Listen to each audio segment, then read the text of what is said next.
नमस्कार, मैं हूं प्रभु चावला और तीखी बात में आज बारी है भारतीय जनता पार्टी के नए अध्यक्ष राजनाथ सिंह जी की।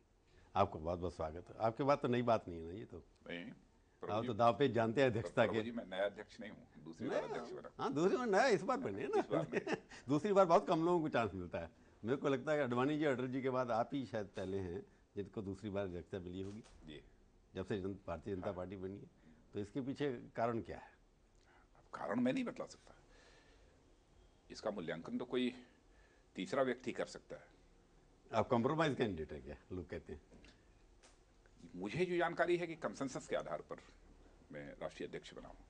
नहीं, लोगों का कंसेंसस किसके बीच में? मतलब इलेक्शन जो होता है, डेमोक्रेसी, आप भी प्रजातंत्र की बात करते हैं, हर पार्टी प्रजातंत्र की बात करती है, कांग्रेस भी प्रजातंत्र की बात करती है। अल्टीमेटली कहीं ना कहीं से एक आदेश आ जाता है कि इसको अध्यक्ष बना दो, इसको उपाध्यक्ष बना दो। वैसे सामान्यतः भारतीय जनता पार्टी की परंपरा यही है कि सबसे बातचीत करने के बाद और आम सहमत के आधार पर ही अध्यक्ष का दायित्व किसी को दिया जाता है। ये आज से नहीं है, ये प्रारंभ से ही, जब से भारतीय जनता पार्टी की स्थापना हुई है तब से यही सिलसिला चला आ रहा है। आपसे चुनाव से पहले तो लोग कह रहे थे हम फलाने आदमी को, गडकरी जी बनेंगे तो हम चुनाव उनके खिलाफ लड़ेंगे, ये सब इस तरह की चर्चा पहले तो नहीं होती थी। नहीं, वैसे तो हम लोग तो यही सोच रहे थे कि नितिन जी ही अध्यक्ष बने। पर अगर आपके जो आलोचक हैं वो कहते हैं कि राजनाथ सिंह जी हैं वो बीजेपी के लोगों ने नहीं चुना, आरएसएस के लोगों ने चुना, आरएसएस ने चुनाव किया। जहां तक मेरी जानकारी है, किन लोगों ने कहा मैं तो नहीं जानता हूं, और मैं समझता हूं कोई कह भी नहीं सकता, क्योंकि राष्ट्रीय स्वयंसेवक संघ ये भारतीय जनता पार्टी का अध्यक्ष चुनने का काम नहीं करता है। तो उनके लोग जो बीजेपी में उनके लोग हैं वो चुनते हैं फिर? नहीं, उनका हाँ, मैं भी संघ का स्वयंसेवक हूँ, अडवाणी जी भी संघ के स्वयंसेवक हैं, अटल जी भी संघ के स्वयंसेवक हैं, सारे के सारे लोग सभी संघ। इस चुनाव प्रक्रिया में संघ के लोग एक्टिव तो थे?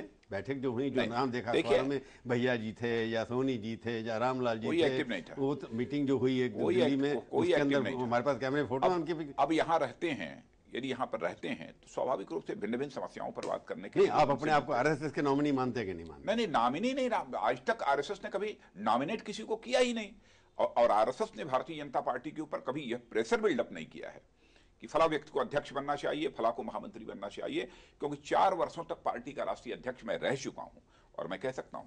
पर आप कल जैसे एक दिन पहले भी मीटिंग में गए, आपने मीटिंग की आरएसएस के लोगों के साथ, अडवाणी जी भी थे, आप भी थे, सुषमा जी भी थे, इन लोगों से क्या संबंध क्या है आपके? छुपे थे क्यों? मैं ये बता दूं आपको, हम भारतीय जनता पार्टी में काम कर रहे हैं, लेकिन प्रारंभ में मैं राष्ट्रीय स्वयंसेवक संघ का ही प्रारंभ से ही स्वयंसेवक हूं और आज भी हूं, और अपने जीवन के अंतिम क्षणों तक मैं संघ का स्वयंसेवक रहूंगा।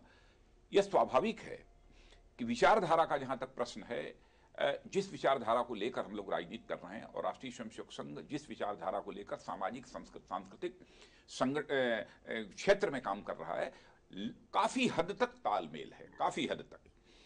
तो तालमेल, राजनीतिक तालमेल भी होगा, फिर राजनीतिक तालमेल भी होगा। विचारधारा तो एक ही है ना। राजनीतिक क्षेत्र में उनकी कोई भूमिका नहीं होती। भूमिका नहीं होती है। हाँ, ये बात सही है कि सलाह तो करते हैं ना आप उनसे। सलाह क्यों करते हैं? सलाह इसलिए करते हैं, परामर्श होता है, कंसल्टेशन होती है। सामाजिक सांस्कृतिक क्षेत्र में काम करने वाले लोग जिन्होंने पूरा जीवन ही अपना उसमें समर्पित कर दिया है, तो देश की बहुत सारी समस्याओं के संबंध में उनका एक अपना अनुभव होता है, एक अपने विचार होते हैं। तो स्वाभाविक ये तो आप पुरानी बातें कह रहे हैं। नई बात यह है कि 3 बड़े नेता बीजेपी के, सुषमा स्वराज, राजनाथ सिंह, अडवाणी, मुरली मनोहर जोशी, चारों जाते हैं 2 आरएसएस के नेताओं से मिलने के लिए, चर्चा होती है। ये पहली बार ऐसी बैठक नहीं हुई है, होती रहती है, मैं मान रहा हूं इस बात को। साल में क्या बात एक अगर आप वाक्य में कहना होगा कि आरएसएस और बीजेपी में संबंध क्या है? मैं आरएसएस और बीजेपी में संबंध, आप ये मान लीजिए कि हम अधिकांश जो नेतृत्व वर्ग के लोग हैं, अधिकांश राष्ट्रीय स्वयंसेवक संघ के स्वयंसेवक हैं। नहीं, स्वयंसेवक संबंध मैंने कहा मतलब ये कि रिलेशन किस तरह का रिलेशन है कि क्योंकि आप मुस्लिम लीग के लेकर नेता से तो मिलते नहीं, राष्ट्रीय स्वयंसेवक संघ के लिए आप संघ के लोगों के किस प्रकार का रिलेशन है, यदि आप जानना चाहते हैं तो मैं कहना चाहता हूं कि बहुत ही अच्छे रिलेशन है।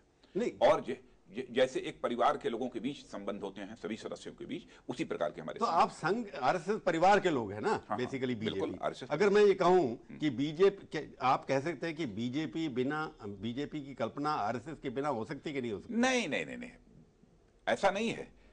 हम ये करें, हम सब सारे लोग जो नेतृत्व वर्ग के लोग हैं वह चूंकि उसी परिवार के ही सदस्य हैं। मैंने सवाल पूछा लेकिन भारतीय जनता पार्टी का कोई सदस्य बनना चाहता है तो उसके लिए आवश्यक नहीं है कि वो राष्ट्रीय स्वयंसेवक संघ का वो तो दूसरे लोग भी बन सकते हैं। मैं ये नहीं कह रहा कि आरएसएस का मेंबर होना जरूरी है। बहुत सारे लोग ऐसे मैं कुछ और कह रहा हूं, क्या बीजेपी की कल्पना आरएसएस के बिना हो सकती है? क्यों नहीं हो सकती है? मतलब आप आरएसएस से संबंध तोड़ सकते हैं? तोड़ेंगे, टूटने का यही पूछ रहे हैं। जब तक हम लोग हैं तब तक जो है संबंध टूटने का प्रश्न ही नहीं खड़ा होता है। तो बीजेपी का संबंध आरएसएस से नहीं टूट सकता ना? नहीं, कभी नहीं टूटेगा। जब तक हम लोग हैं, हम लोग क्या मतलब बीजेपी की बात कर रहा हूं मैं, राजनाथ की नहीं बात कर रहा। हम जैसे संघ के स्वयंसेवकों की जमात जब तक भारतीय जनता पार्टी में है तब तक हमारा रिश्ता नहीं टूट सकता है, क्योंकि हम सभी उसी संघ के प्रशिक्षण वर्गों से ही प्रशिक्षण प्राप्त करके भिन्न भिन्न क्षेत्रों में काम कर रहे हैं। बीजेपी विदाउट आरएसएस, मैं अंग्रेजी BJP without RSS is like Congress party without ए गांधी। नहीं, विदाउट आरएसएस का मैं कहता हूं कि यदि हम हैं आरएसएस के भारतीय जनता पार्टी में, नहीं तो आप आरएसएस की वजह से बीजेपी में हैं या बीजेपी की वजह से आरएसएस में हैं? नहीं, हम पहले से ही आरएसएस में हैं, हम बचपन से ही आरएसएस में। तीखी बात क्यों नहीं कहा आप? सीधे बताया कि आरएसएस के बिना कल्पना बीजेपी की नहीं हो सकती। कल्पना की बात क्या है? कल्पना मतलब आप आरएसएस से संबंध तो बीजेपी लीडरशिप के रूप में भारतीय जनता पार्टी एक राजनीतिक पार्टी है। आप ये क्यों कहते हैं कि बिना उसके कल्पना के क्या भारतीय जनता पार्टी अस्तित्व में रहेगी कि नहीं रहेगी? ये कोई प्रश्न ही नहीं खड़ा होता। जो सवाल आप पूछ रहे हैं मैं समझता हूं उस सवाल का कोई औचित्य नहीं है प्रभु जी। वो किस संघ के 50-60 प्रचारक काम कर रहे हैं आपकी भारतीय जनता पार्टी में? कर रहे हैं। हाँ, तो इसलिए हम लोग मांगते हैं क्योंकि हमको जो होल टाइमर्स की जब आवश्यकता होती है, अनुभवी लोगों की आवश्यकता होती है, तो हम संघ से अनुरोध करते हैं कृपया हमको कुछ ऐसे होल टाइमर्स आप। तो अगर मैं कहूँ कि कई लोगों ने कहा, मैं कहूँ कि संघ की विचारधारा भारतीय जनता पार्टी की जननी है।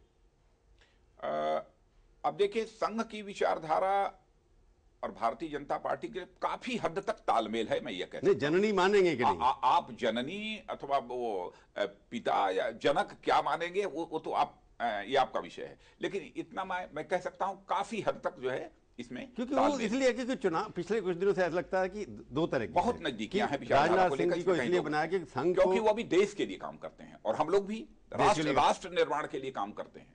और भारतीय जनता पार्टी भी राजनीति केवल सरकार बनाने के लिए नहीं करती है बल्कि राष्ट्र बनाने के लिए। जब तक राष्ट्र बनाने की बात है, आरएसएस और बीजेपी की विचारधारा एक है, राष्ट्र निर्माण की बात। अब राष्ट्र निर्माण के सवाल पर तो एक दोनों रहेंगे, एक राष्ट्रीय स्वयंसेवक संघ और भारतीय जनता पार्टी ही नहीं। मैं समझता हूं कि राष्ट्र की चिंता करने वाली जितनी भी इस प्रकार की संस्थाएं हैं, वह तो अवसर आने पर जहां पर कि राष्ट्र की अस्मिता का, राष्ट्र के गौरव का सवाल खड़ा होगा, वहां पर बिल्कुल तो उसको संघ परिवार कहते हैं ना। संघ परिवार की जब बात आती है उसमें भारतीय जनता पार्टी शामिल है, राष्ट्र निर्माण की बात आती है, आप सब एक हैं, यही बात कह रहे हैं ना आप? नहीं, आप हाँ, राष्ट्र निर्माण के राष्ट्र निर्माण की राजनीति की बात नहीं कर रहा मैं। जब राष्ट्र निर्माण की बात आती है उसमें सोच आरएसएस और बीजेपी की एक है, कोई अंतर नहीं, कोई अंतर नहीं। पर इसका मतलब ये कि पिछले आपके अध्यक्ष बनाने उसी बात पे आता कि पिछले, क्योंकि गडकरी साहब भी आरएसएस के आदमी माने जाते थे, उनको नॉमिनेट किया गया, तो संघ के स्वयंसेवक वो भी थे। हाँ, स्वयंसेवक थे, वो भी थे। तो इसलिए क्योंकि वो आरएसएस को डिफेंड नहीं कर पाए थे, वो फैसला नहीं कर पाए थे कि हिंदुत्व चलना है। आरएसएस को डिफेंड करने की कभी जरूरत नहीं, हिंदुत्व को जो आगे बढ़ाने की बात नहीं थी, उन्होंने नहीं की। इतना आरएसएस के ऊपर अटैक हुआ पिछले 1 साल के अंदर, क्योंकि आपके आरएसएस से संबंधित पुराने लोग कोई टेररिस्ट एक्टिविटी में पकड़े गए, हिंदू जिसको कहते हैं हिंदू टेररिज्म का नाम दिया शिंदे साहब ने, उसमें आरएसएस के पुराने स्वयंसेवक पकड़े गए। ये सच है, उनकी बैकग्राउंड है, होम मिनिस्टर ने एविडेंस दिया उसका। मैं ये भी बता देना चाहता हूं प्रभु जी यहीं पर, हो सकता है कुछ लोग ऐसे रहे हों जिनका कि संघ के साथ रिश्ता रहा हो कभी, लेकिन संघ से रिश्ता रखने वाले अथवा संघ के बहुत सारे स्वयंसेवक कांग्रेस लड़ी यूपीए गवर्नमेंट है ना, मंत्रिमंडल में भी, पर वो टेररिज्म थोड़ी ना कर रहे हैं, वो टेररिज्म में थोड़ी ना पकड़े जा रहे हैं। जो कांग्रेस में स्वयंसेवक हैं वो टेररिस्ट एक्टिविटी में तो नहीं पकड़े गए ना। क्या यहाँ पर राष्ट्रीय स्वयंसेवक संघ के लोग टेररिस्ट 4-5-6-10 लोग हो सकता है कोई हो, हम इसको नहीं नकारते हैं, लेकिन मैं समझता हूं कि एक जानबूझकर एक विश्व के सबसे बड़े सोशियो कल्चरल ऑर्गेनाइजेशन राष्ट्रीय स्वयंसेवक संघ को कांग्रेस लेडी यूपीए गवर्नमेंट के द्वारा बदनाम करने की कोशिश की जा रही है। किस आधार पर कहते हैं कि राष्ट्रीय स्वयंसेवक संघ आतंकवादी संगठन है? क्या यह सच नहीं है? तो जिस समझौता एक्सप्रेस कांड की बात करते हैं, जिस मक्का मस्जिद के कांड की बात करते हैं, यह सब सारे कांडों में अमेरिका की भी इन्वेस्टिगेटिंग एजेंसी एफबीआई ने 2 टूक शब्दों में कहा है इसमें लश्कर तोयबा और आईएसआई का हाथ है। तो इसका मतलब ये कि मैं ये मान के चलो राजनाथ सिंह की बाकी राष्ट्र निर्माण या पार्टी को जिताने के अलावा ये भी जिम्मेवारी है कि आरएसएस के ऊपर जो आक्रमण हो रहा है उससे आप आरएसएस को बचाने की कोशिश करेंगे। मैं साफ साफ कह देना चाहता हूं कि राष्ट्रीय स्वयंसेवक संघ देश का ही नहीं बल्कि विश्व का सबसे बड़ा सामाजिक सांस्कृतिक संगठन है। और जो इसके ऊपर आक्रमण करेगा, ऐसे वोट बैंक की पॉलिटिक्स को ध्यान में रखकर ऐसे सामाजिक सांस्कृतिक संगठन को यदि कोई बदनाम करने की कोशिश करेगा तो भारतीय जनता पार्टी पूरी ताकत के साथ उनके साथ खड़ी रहेगी। तो ये आप इसलिए अब तो कह रहे हैं कि आपको इसलिए चुना गया कि आप बैक टू बेसिक्स जाएं और राष्ट्रवादी जो संस्था जिसको आप राष्ट्रवादी मानते हैं, आरएसएस, हमारे यहाँ बैक टू बेसिक्स सभी हैं। नहीं, राष्ट्रवादी जिसको आप मानते हैं, हम बेसिक्स को, अपने मूल को नहीं छोड़ते। तो इसका मतलब आरएसएस के ऊपर जो अटैक किया जा रहा है, आपकी भारतीय जनता पार्टी उसको पूरा डिफेंड हम रहे या प्रोटेक्ट करेगी। हम रहे अथवा कोई रहे, प्रश्न विचारधारा का है। नहीं, पहले वाली और मैं यह जानता हूं जो इतनी अहम भूमिका इस देश में निर्वाह कर रहा है समाज परिवर्तन के लिए, राष्ट्र निर्माण के लिए, ऐसे संगठन राष्ट्रीय स्वयंसेवक संघ को यदि कोई भी हुकूमत यदि बदनाम करने की कोशिश करेगी, क्या हमारा यह धर्म नहीं है कि उनके साथ खड़े हों? आपके बड़े बाकी नेता तो इस तरह की बात नहीं करते जैसे आप कर रहे हैं। नहीं, क्यों नहीं, सभी करते। विरोधी दलों के नेता ने नहीं कहा, बाकी अध्यक्ष जी आपके पिछले कुछ दिनों से कुछ नहीं बोल रहे थे। ये सवाल ही नहीं पूछा होगा आपने, इसलिए नहीं कहा। बहुत बार पूछा, आरएसएस के नाम पे वो बिदक जाते थे कि हम तो सवाल ही नहीं पूछा, क्योंकि आपको नीतीश कुमार का ज्यादा डर लगता था कि नीतीश कुमार इस बारे में क्या सोचेंगे कि आरएसएस के बारे में आप बोल रहे हैं। कोई नहीं सोचेगा।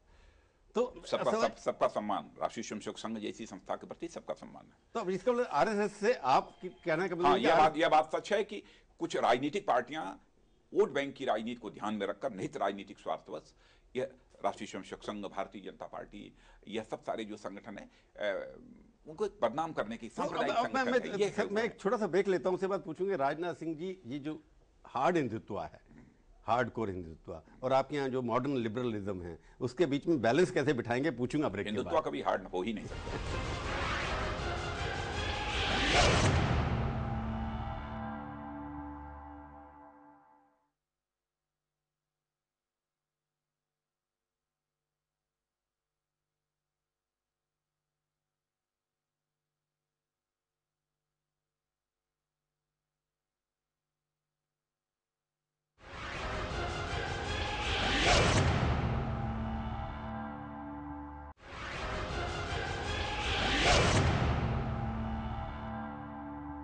तीखी बात में आपका एक बार फिर से स्वागत है। आज हम बातचीत कर रहे हैं राजनाथ सिंह जी से। राजनाथ सिंह जी, आपने कहा कि आरएसएस को बदनाम करने की कोशिश की जा रही है।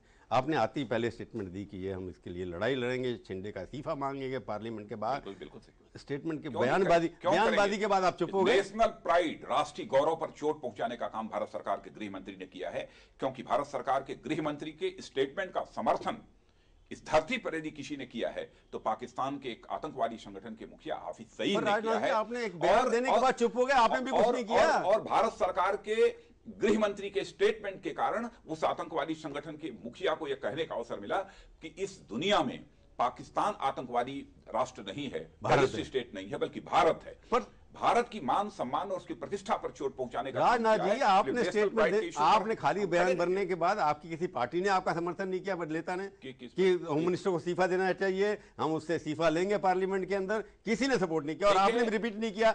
एक ऐसा नहीं है, ये बात कहिए। हमने कब कहा? हमने तो ये कहा कि वो अपना स्टेटमेंट वापस लें और डिसमिस करें और उसके लिए खेद व्यक्त करें। हाँ, अगर नहीं करेंगे तो इस्तीफा मांगेंगे।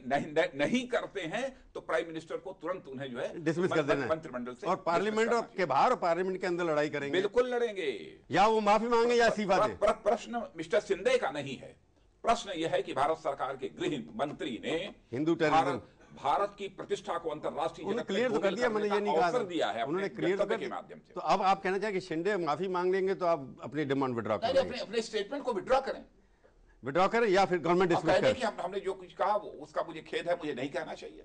अगर नहीं करेंगे तो आप उनके पार्लियामेंट के अंदर हंगामा करेंगे। आप हंगामा तो हम कभी करते ही नहीं। हंगामा मतलब डिमांड करेंगे, चलने तो नहीं देंगे ना पार्लियामेंट को। चलने, ये संसद को ठीक तरीके से चलाना ये प्राथमिक जिम्मेदारी यदि किसी की होती है तो जिसकी सरकार होती है उसकी होती है। और शिंदे के मामले पर मैं ये कह रहा हूं कि आप जो हैं प्रहरी के रूप में प्रतिपक्ष की भूमिका दोनों में निभा रहे हैं। राजनाथ सिंह जी, मैं कह रहा हूं शिंदे ने जो बात उठाई है उसके ऊपर भारतीय जनता पार्टी स्टेट बयानबाजी तक ही सीमित रहेगी या एक्शन को में भी कन्वर्ट करेगी? संसद की कार्रवाई चलने दीजिए, वो तो मैं कह रहा हूँ। समझिए कि आप हिंदुत्व जो है उसके ऊपर वापस राजनाथ जी वापस पार्टी को क्यों कहते हैं?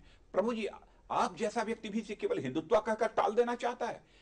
भारत की प्रतिष्ठा को स्वतंत्र भारत के इतिहास में पहली बार सरकार में बैठे हुए किसी गृह मंत्री ने चोट पहुंचाने का काम किया है।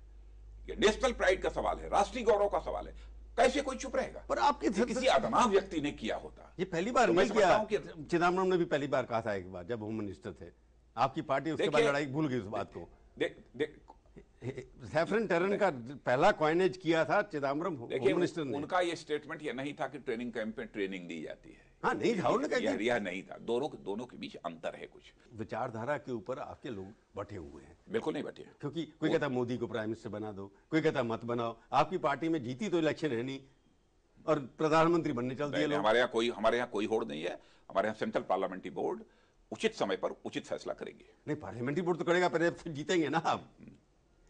हाँ, जीतने के लिए तो कोई बात नहीं कर रहा है। एक प्रोजेक्शन होता है किसी न किसी का चीफ मिनिस्टर कैंडिडेट। भाई आपने भी कहा मोदी पॉपुलर है, बहुत पॉपुलर है। कभी होता है प्रोजेक्शन और कभी नहीं होता है। पहले अडवाणी का प्रोजेक्शन हुआ था 2009 में, चुनाव आप हार गए, आप अध्यक्ष थे उस वक्त। हाँ था। तो उसकी जिम्मेवारी कई लोग कहते कि आपकी वजह से हार गए। बिल्कुल। पर सवाल ये कि इस बार जो मैं अध्यक्ष था, मैं इस जिम्मेदारी को स्वीकार करता हूं। मोदी प्राइम मिनिस्टर बनने चाहिए। मैं ये नहीं कभी दावा करता कि मैं कोई करिश्माई व्यक्ति हूँ। एक आम हिंदुस्तानी की तरह ही मैं भी एक इंसान हूँ। भारतीय जनता पार्टी के अध्यक्ष, मैं सवाल आपसे स्ट्रेट पूछना चाहता हूँ, भारतीय जनता पार्टी अपना नेता खुद चुनेगी या एलआई से पूछ के चुनेगी? नेता का पहले हमारी सेंट्रल पार्लियामेंट्री बोर्ड की बैठक होने दीजिए।